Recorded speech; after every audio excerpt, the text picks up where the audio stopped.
Happy Hanukkah, everyone.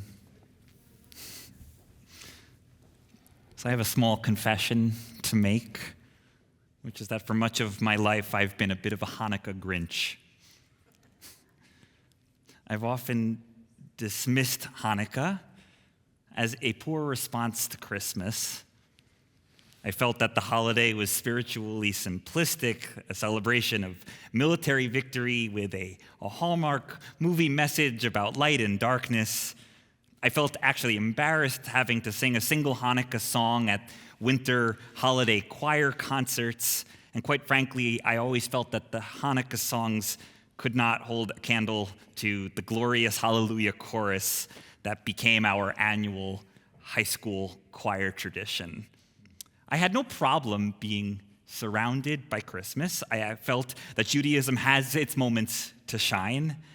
Passover and Rosh Hashanah were always my favorite holidays that I felt showcased the best of what Judaism has to offer the world. And I would groan about the spotlight that gets cast upon the Jewish Festival of Lights. Okay, a little harsh. Confession over. If there is a year that has recast Hanukkah in my eyes, it's been this year.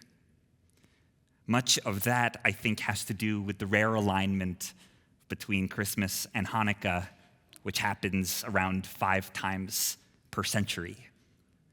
All over the news, there have been articles about interfaith families navigating and savoring the Chrismukkah convergence. And my word processor tells me there's actually a correct spelling of the term Chrismukkah. Rabbi Adina Allen talks about how she loved helping her Italian and Irish Catholic relatives prepare for Christmas. She writes, "Retrieving the ornaments collected over many years and several generations from their dusty attic boxes, I carefully hung each one, arranging twinkly lights until they looked just right. I relished these rituals and I took them on with pride. And rather than religious acts in service of a different deity, these Christmas preparations were acts of love done in service of my family." She describes one year when the holidays overlapped and her Catholic relatives could not wait to light the menorah with her. She recalls, "Being witnessed by my non-Jewish family made me feel strong and confident in my tradition.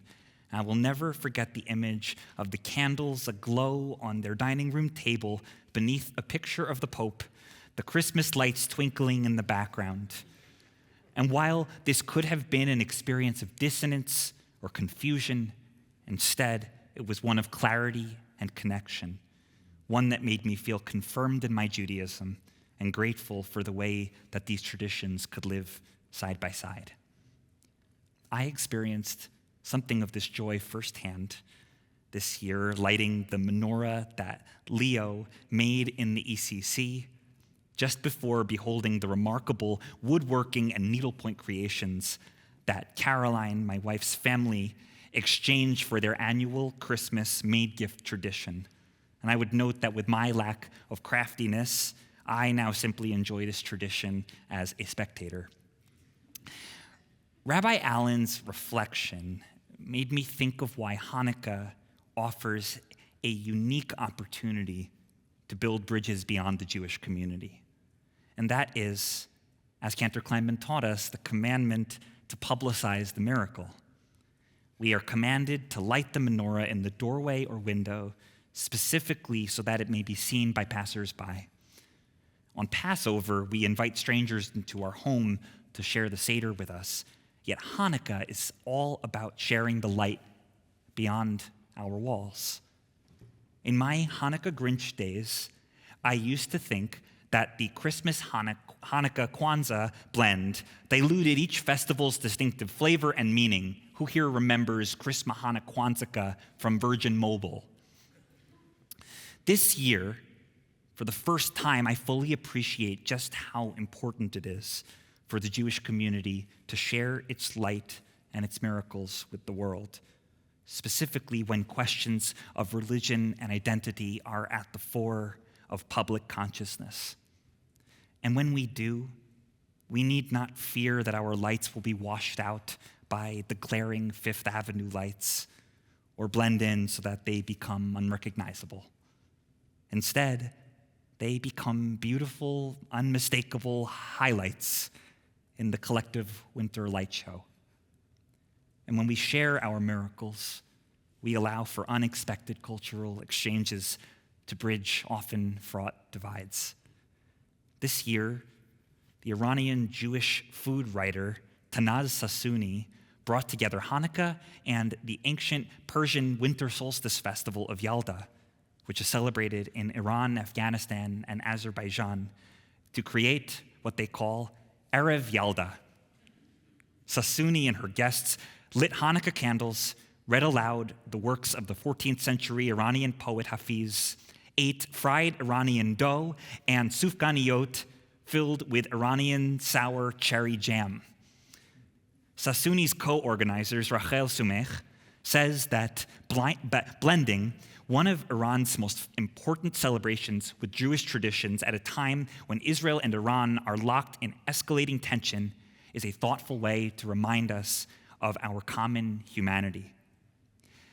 Elsewhere, the Black Jewish scholar and activist Therese Johnson Morgan has explored how Hanukkah overlaps with the 7 principles of Kwanzaa: unity, self-determination, collective work and responsibility, cooperative economics, purpose, creativity, and faith. Of course, it's not lost on me that the Maccabee story is one of the struggle between religious purity and assimilation.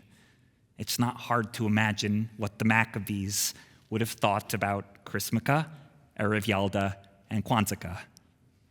Personally, I am not too concerned about these portmanteaus.